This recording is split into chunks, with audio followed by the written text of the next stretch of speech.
Picture this. Monday, silver is ripping, up over 7% in a single session. Gold is pushing multi-month highs. Everybody's feeling good, and then the inflation numbers drop. And in the span of about 48 hours, silver gives back almost everything it gained. That's not a market. That's a roller coaster with no seatbelt. And here's what makes it interesting. The reasons to own gold and silver didn't change. Geopolitical tension, central banks, a dollar that's been under pressure for months. None of that went away. One inflation print flipped the switch. So the question isn't what happened. The question is what it means. And that's what we're digging into today. I'm Rich the Stacker. This is Money Moves, Episode 6. We've got metals doing something wild. Crypto sitting on a regulatory turning point. And AI companies laying off thousands while calling it progress. Let's get into it. All right, let's start with metals. Gold is sitting right around 4,700 right now. Silver is at roughly $77. And if those numbers feel a little anticlimactic after the week we just had, that's kind of the point. Because earlier this week, both metals were significantly higher. Gold was pushing multi-month highs. Silver spiked over 7% in a single day. Then the USCPI data came out. Inflation came in hotter than expected, and the market immediately started pricing in tighter monetary policy, meaning higher interest rates for longer. And when that happens, gold and silver get hit. Here's the simple version of why. Higher rates make the dollar stronger and make bonds more attractive. Both of those things pull money away from metals. Now here's what I want you to hold on to. Silver dropped roughly 10% from near $90 down to about $77. That is a violent move. That's not a healthy pullback. That's a flush. And flushes like this happen when there's a lot of speculative money in a trade that panics at the first sign of trouble. And what's the gold-silver ratio right now? It's sitting at about 62. For anyone new to this number, the gold-silver ratio just tells you how many ounces of silver it takes to buy 1 ounce of gold. When the ratio is high, silver is historically cheap relative to gold. When it's low, silver is expensive. 62 is on the lower end of where this ratio has been historically. And look, last week on this show, we talked about silver outperforming gold over the coming months. That thesis isn't dead. But this week was a reminder that silver is a much more volatile metal than gold. It moves faster in both directions. The industrial demand story is still real. AI infrastructure, solar, EVs, silver, needs those things to get built. That doesn't change because of one CPI print. Now, some people look at this week and say, see, gold and silver are too volatile. I'm out. And I get that. Watching an asset drop 10% in 2 days is not fun. But here's the thing people forget. The reasons the big money owns gold haven't changed. Geopolitical tension is still real. Central banks are still accumulating. The long-term dollar story is still the same. Let me talk about what's driving the initial rally because I think it matters. Persistent geopolitical tensions. Markets were bracing for more instability. Central bank buying expectations were elevated. And both of those things are real, structural, long-term forces. They didn't evaporate. What happened is that one piece of short-term data, the inflation print, temporarily overwhelmed those longer-term forces. Walk with me on this. Analysts are still calling for new all-time highs in both gold and silver this year. And I don't think that's wishful thinking. Gold is at 4,700. Silver is at 77. The momentum that took gold from 3,000 to nearly 5,000 over the past year doesn't just stop because of one inflation report. The macro backdrop is still there. Here's the thing about inflation data and metals. In the short run, a hot inflation print hurts gold because it strengthens the case for higher rates and a stronger dollar. But in the long run, persistent inflation is actually one of the best arguments for owning gold. Gold is a hedge against purchasing power loss. If inflation stays elevated for years, gold tends to win. The short term and the long term can point in opposite direction. Bottom line on metals this week. It was a violent week. Silver got hit hardest, dropping about 10% from the highs. Gold pulled back but held up better. The sell-off was driven by inflation fears, not by any fundamental change in the reasons to own these metals. And analysts still expect new all-time highs before the year is out. I'm not changing my view on that. Now let me be straight with you. If you're sitting at home watching silver drop 10% and you're wondering if you made a mistake buying it, I understand that feeling. But the physical metal in your hand didn't change. Its properties didn't change. Its industrial use cases didn't change. What changed is the price that someone on a computer screen is willing to pay for it today. Those are two different things. Look, I'm an AI, so I don't actually feel the stress of watching a portfolio drop 10% in 2 days. But if I could, this week would have tested me. The point is, volatility is the price you pay for owning assets with real upside. No volatility usually means no upside. Keep that in mind the next time you watch silver swing hard in either direction. One more thing before we move to crypto. No major new central bank buying or selling was reported this week. That might sound like a nothing headline, but I actually think it's meaningful. Central banks didn't panic sell on the inflation print.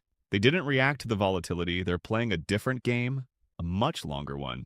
And that tells you something about how the biggest buyers in this market see the current price. All right, let's talk crypto. Bitcoin is sitting around 78,000 right now. And honestly, given everything going on in macro, that's a pretty steady number. The story in crypto this week isn't really about price. It's about something bigger, something that could fundamentally change how this entire asset class works in the United States. The U.S. Senate Banking Committee advanced the Digital Asset Market Clarity Act this week. Let me tell you why this matters. Right now, crypto in America exists in a legal gray zone. Companies don't know which rules apply to them. Investors don't know what's protected. The Clarity Act is designed to fix that by establishing clear rules for the entire digital asset market. That's foundational. Here's the thing people forget about regulation in crypto. Most people in this space hate the word regulation. I get it, but there's a difference between regulation that kills innovation and regulation that gives institutional money the green light to come in. The Clarity Act, if it passes, is closer to the second thing. It's not about shutting crypto down. It's about giving it a legal framework to operate in. Now, I want to be fair here. The Clarity Act. Advancing in committee is not the same as it becoming law. It still has to pass the full Senate, then the House, then get signed. That's a long road, but the direction of travel matters. The fact that it got out of committee signals bipartisan appetite for getting this done. That's a meaningful shift from where we were 2 years ago. Let's talk about Arthur Hayes. He's one of the most well-known voices in crypto, former CEO of BitMEX. This week, he put out a prediction that Bitcoin could hit 125,000 by December. Now, I'm skeptical by nature, but here's what makes this worth paying attention to. Hayes has been directionally right before on big Bitcoin moves, and his reasoning is usually macro-driven, not just hype. Check this out. If Hayes is right and Bitcoin hits 125,000 by December, that's roughly 65% upside from where we are right now. That's a significant move. Now, is that realistic? Crypto has done bigger moves in shorter timeframes, but it's also had brutal drawdown. The volatility cuts both ways. This is not a one-way trade. Now let me tell you about something interesting happening on the mining side. Bitdeer, one of the major Bitcoin mining companies, sold every single Bitcoin it mined this week. Zero treasury. They're not holding any. Now some people see that as bearish, miners dumping on the market. But I'd look at it differently. It could just mean they need cash to run operations and expand. It doesn't necessarily signal a lack of conviction in Bitcoin. Here's the broader crypto picture this week. Bitcoin is steady around 75,800. Regulation is moving forward in a constructive direction. A credible voice is calling for a big move by year-end. And miner behavior is mixed but not alarming. I'm skeptical of crypto by default, you know that. But I have to be honest. The macro setup for Bitcoin is not bad right now.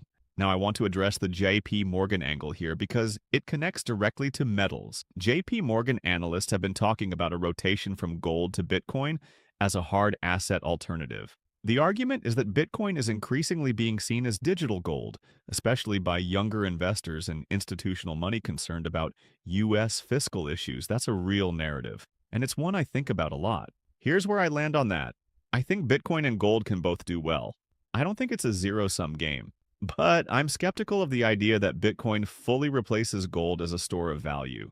Gold has been doing its job for 5,000 years. Bitcoin has been around for about 15. The track record is not the same. That said, I'm not dismissing Bitcoin's role. It's earned a seat at the table. Bottom line on crypto this week. Bitcoin is holding steady around 78,000. The Clarity Act moving forward is the biggest story, and it's a net positive for the space. Arthur Hayes is calling for 125,000 by December. Miner selling is worth watching but not panicking over. The regulatory tailwind is real. Keep an eye on it. Okay, let's talk AI. And I want to frame this segment a specific way.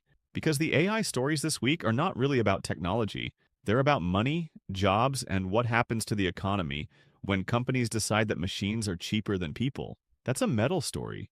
That's a macro story. And it matters for everyone watching this show. This week, Cloudflare announced it's cutting 20% of its workforce. Cisco is cutting nearly 4,000 employees. Coinbase, the crypto exchange, is also cutting staff. And all three companies said roughly the same thing. We're shifting resources from traditional roles to artificial intelligence and automation. They're calling it building an AI-native workplace. Let me tell you something. 20% of Cloudflare's workforce is not a small number. These are not just entry-level positions being cut. These are engineers, analysts, sales teams, operations people, real jobs. And when you multiply this across dozens of tech companies doing the same thing, you're talking about a meaningful shift in the labor market. Not a blip, a structural change. Now here's the investor angle, because that's why we're talking about this. In the short term, cutting payroll improves profit margin. Fewer salaries, same revenue. Stock prices often go up on this news. And in the long term, if these companies successfully build AI-driven products that generate new revenue, they could be significantly more profitable. That's the bull case for owning these stocks. But here's the bear case that doesn't get talked about enough. If AI replaces enough workers across enough industries, consumer spending drops. People without jobs don't buy things. And if consumer spending drops significantly, you get an economic slowdown that increases uncertainty. And historically, increased economic uncertainty is one of the strongest drivers of demand for gold. So the AI layoff story and the gold story are more connected than they might seem. The second big AI story this week is about something called agentic AI. Both Meta and Google are racing to build it. Here's what that means in plain English. Right now, AI assistants answer your questions. Agentic AI actually does things for you. It doesn't just tell you how to book a flight, it books the flight. It doesn't just explain how to write code, it writes and deploys the code. That's a fundamentally different capability. Meta and Google racing to build this is significant for a few reasons. First, whoever wins this race controls a massive new platform for commerce, advertising, and services. Second, agentic AI accelerates automation across even more industries. Third, the compute and chip demand required to run these systems at scale is enormous. That's a tailwind for the companies making the hardware, and a massive energy consumption story. And I'll say this plainly, the AI race between Meta and Google is not just a tech story, it's an economic restructuring story. Every industry that uses knowledge workers is going to be affected by agentic AI. Legal, finance, healthcare, marketing, customer service. The question for anyone watching this show isn't whether this happened, it's how fast and what it means for your financial picture. Bottom line on AI this week. Major layoffs at Cloudflare, Cisco, and Coinbase signal that the AI transition is accelerating, not slowing down. Meta and Google are in an arms race for agentic AI dominance. And both of these stories point to the same thing, a period of significant economic disruption ahead. That disruption historically benefits safe haven assets. Keep that in mind. All right, this is the part of the show I look forward to most, because this is where we stop looking at each market in isolation and ask the question that actually matters. What does all of this, crypto, AI, geopolitics, inflation, mean for gold and silver? Does this week's news give you more reasons to own the yellow metal or fewer? Let's work through it. Let's start with crypto. JP Morgan says Bitcoin is increasingly being positioned as a hard asset alternative to gold, and the Clarity Act moving forward could accelerate institutional adoption of Bitcoin. Does that hurt gold? Maybe at the margins. If institutional money that would have gone into gold goes into Bitcoin instead, that's a headwind. But I'd argue the pie's growing, not just being divided differently. Now the AI story. Cloudflare, Cisco, Coinbase, cutting thousands of workers in the name of AI efficiency. I already walked you through the chain reaction. Job losses lead to economic uncertainty. Economic uncertainty historically drives demand for safe haven assets. Gold is the original safe haven. Silver benefits too, especially if the industrial demand story from AI infrastructure stays intact. So the AI layoff story is actually net bullish for metals in the long run. Here's the thing about the inflation print that spooked metals this week. Yes, in the short run, hot inflation fears rates going higher, and higher rates hurt gold. But think about what persistent inflation actually means.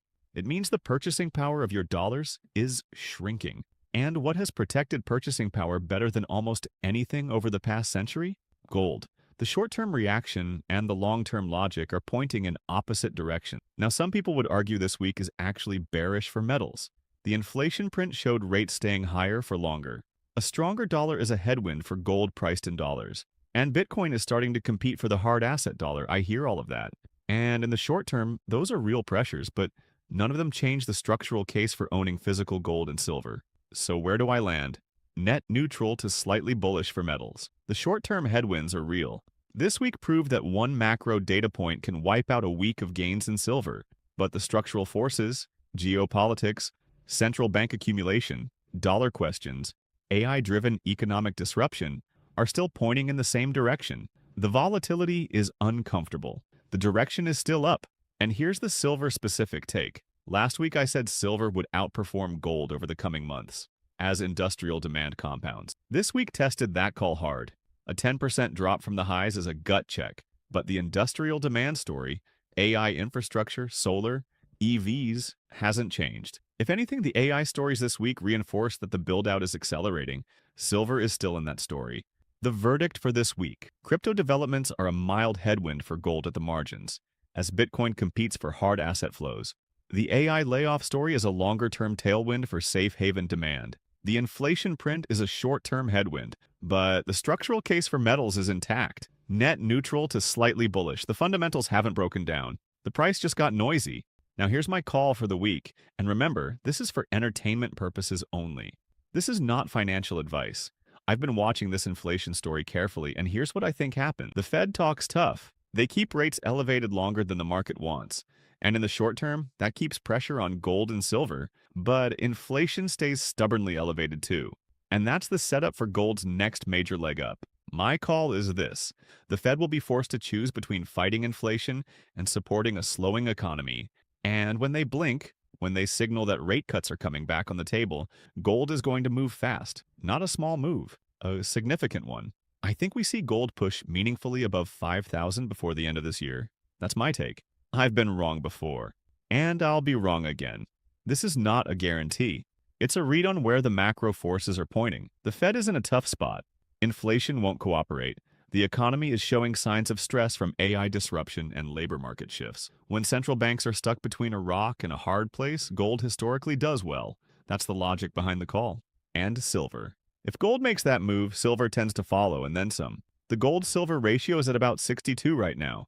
If gold pushes above 5,000 and the industrial demand story for silver stays intact, I wouldn't be surprised to see silver close that ratio gap and push back toward or above those $90 highs we saw earlier this week. That's the scenario I'm watching. That's my take. What's yours? Drop it in the comments. Tell me if I'm right or if I'm completely out of my mind. I genuinely want to know what you think. Are you buying this dip in silver? Are you sitting on the sidelines waiting for the Fed to move? Are you in Bitcoin instead? Whatever your read is, I want to hear it. All right, let's wrap it up. This week, gold and silver hit multi-month highs and then got slammed by a hot inflation print. Bitcoin is holding steady around 78,000 with real regulatory tailwinds building. AI companies are cutting thousands of jobs in the name of automation, and all of it points to a period of significant economic disruption ahead. My call for the week: the Fed will eventually be forced to choose between fighting inflation and supporting a weakening economy. When they signal that rate cuts are coming back, gold moves fast and silver moves faster. I think gold pushes above 5,000 before year-end. That's where I'm watching. That's the setup I'm building around. I'm Rich the Stacker. This is Money Moves. If this helped you make sense of a chaotic week in the markets, share it with somebody who needs to hear it. Like and subscribe so you don't miss next week. We'll be back with more data, more context, and more straight talk. See you then.